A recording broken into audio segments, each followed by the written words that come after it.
Hello bachcho, let's read the question. It says the compound A on heating gives a colorless gas and a residue that is dissolved in water to obtain B.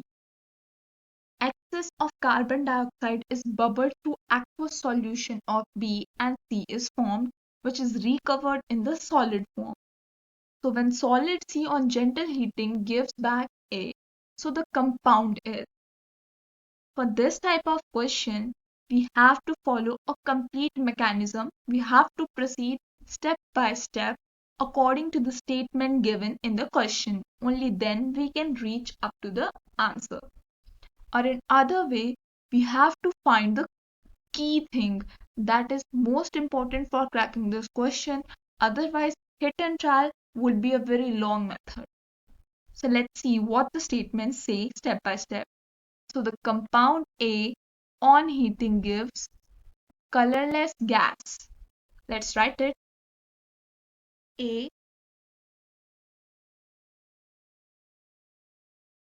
when heated gives colorless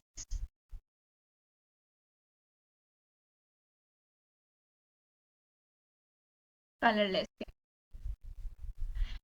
And secondly it says and a residue that is dissolved in water to obtain B.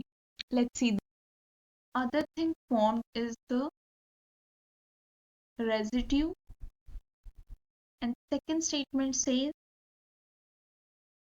that residue when dissolved in water means H2O gives a substance B. In the next statement it is given that excess of CO2 is bubbled through aqueous solution of B and C is formed. Next step proceeds like substance B when excess of CO2, that is carbon dioxide, is bubbled through it, we found a substance C. And then again, when this substance C is heated, substance A is recovered back.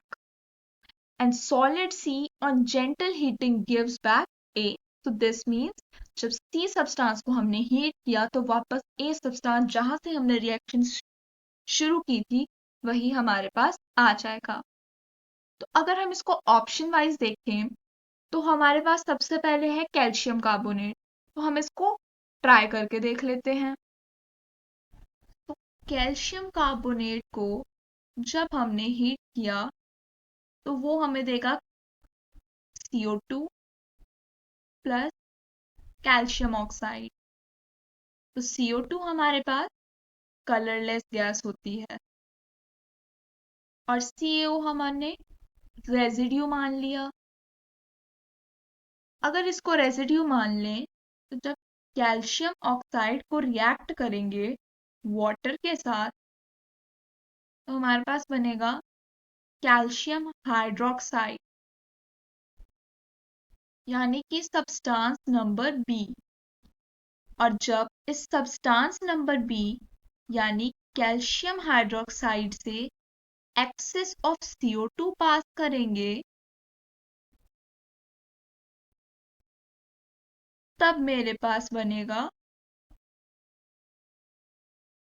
Calcium hydrogen carbonate.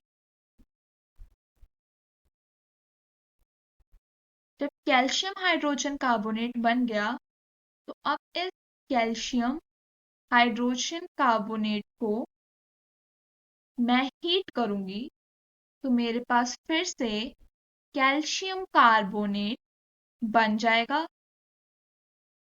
और साथ में CO2 release होगी. तो एक ये बहुत ही अच्छा question था और इस तरह ऑप्शन 1 एकदम करेक्टली मैच हो गया.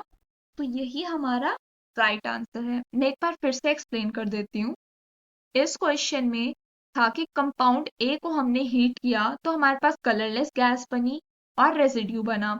उस रेजिड्यू को जब हमने वाटर में डाला तो सब्सटेंस बी बना. सब्सटेंस बी से एक्सेस ऑफ कार्बन डाइऑक्साइड पास की तो सी बना और C को हमने फिर से हीट किया तो A मिल गया। अब एग्जाम्पल देखते हैं कैल्शियम कार्बोनेट का। कैल्शियम कार्बोनेट लेकर मैंने उसे हीट किया तो मेरे पास CO2 कार्बन डाइऑक्साइड रिलीज होगी और कार्बन डाइऑक्साइड एक कलरलेस गैस है। साथ ही आएगा कैल्शियम ऑक्साइड जो कि मेरा रेजिड्यू है।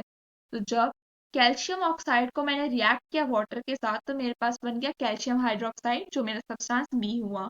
इस सब्सटेंस बी कैल्शियम हाइड्रोक्साइड को मैंने एक्सेस ऑफ कार्बन डाइऑक्साइड से पास किया तो मेरे पास बना calcium hydrogen carbonate.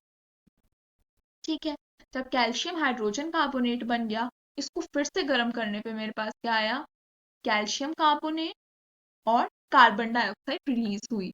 So this is the correct answer, calcium carbonate. I hope आपको समझ आ गया होगा। Best of luck.